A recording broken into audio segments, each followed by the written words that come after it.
Since their first appearance in 2012, the Avengers have saved countless lives. They've prevented alien invasions, stopped terrorist organizations from taking over the government, and fought evil robots hell-bent on destroying the planet. However, their heroics have often come at great cost. Collateral damage, unintended consequences, and political ramifications of the Avengers' actions have caused the governments of the world to propose a form of oversight for the Avengers called the Sokovia Accords. This piece of legislation would allow a panel of 117 countries to decide if, when, and how the Avengers would be able to intervene in a conflict. In Captain America: Civil War, different members of the Avengers take different sides on this argument. While Iron Man believes in the need for oversight, Captain America feels that the Avengers should be in charge of themselves. There's no clear right side of this issue, so these next two videos will each present one position and the most compelling arguments for that side. Here in Part 1, we'll discuss why the Sokovia Accords are a great idea, while Part 2 will focus on why they're a terrible idea. There are three main arguments that demonstrate why the Sokovia Accords are a necessary measure for the safety of the world. First, someone should always be accountable for the actions of the Avengers. The Avengers are essentially a private military company, or PMC. PMCs are private groups that can be paid to provide combat support, training, or security to governments. At the United Nations Mercenary Convention in 1989, the UN defined a mercenary as someone who is A. recruited to take part in an armed conflict, B. motivated by the desire for private gain, C. not a resident of any nation involved in the conflict, D. is not a member of the armed forces of any nation involved in the conflict, and E. has not been sent on official duty as a member of another country's armed forces. The Avengers' actions in Sokovia in Age of Ultron fit every single one of those criteria except for being motivated by profit. Private mercenaries are either strictly regulated or completely illegal in most countries. So if the Avengers fit the definition of a PMC, why should they be treated any differently? As the most powerful private military group on the planet, the governments of the world are absolutely right to demand oversight and knowledge of any operations the Avengers conduct. With proper oversight, governments can help the Avengers, providing intelligence and support that can prevent innocent people from being hurt or killed. Without it, countries have to simply pick up the pieces after the Avengers are done doing whatever they want. The second reason to support the Sokovia Accords involves the long-term political ramifications of the Avengers' missions.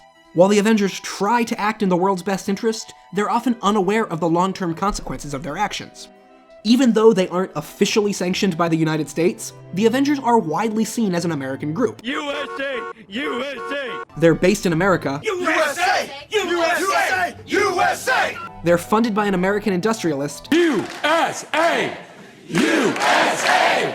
And three of their members are or were in the US military. I am a real American. One of them is even literally named America.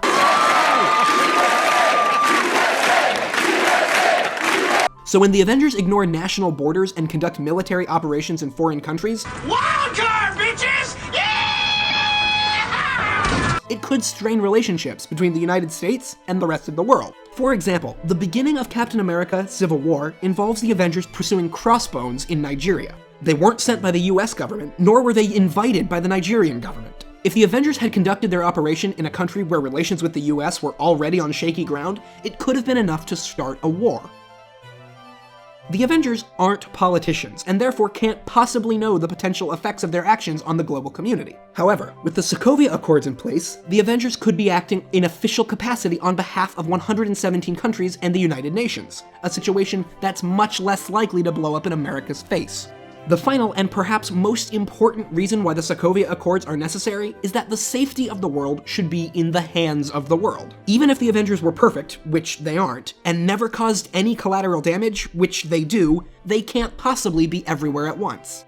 If the governments of the world sit back and trust that the Avengers will be there whenever the world needs saving, that creates a dangerous precedent for the eventual day where the Avengers can't help. Rather than hoping the Avengers will save them, governments should be taking proactive steps to deal with problems on their own. And if the Avengers take part in a conflict, it should be because the world told them to. Otherwise, the world could actually be more vulnerable and less prepared for a catastrophic event. The Avengers are great, but they should be a last resort. This is my last resort! The role of governments is to protect their people, and if they aren't able to do that, the Avengers won't have made the world safe, they'll have made it dependent.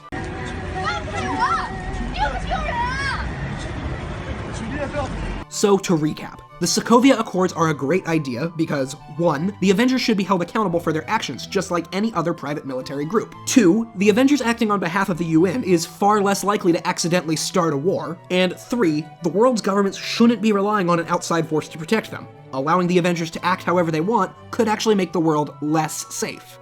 When you look at these arguments, it's pretty obvious. The Sokovia Accords are a great idea. But not so fast. While these points do make supporting the Accords seem like the only right answer, there are plenty of reasons why the Sokovia Accords are an absolutely terrible idea, and we'll be talking all about them in part 2 of this video. Thanks for watching. If you liked this video, make sure to give it a thumbs up and follow us on YouTube.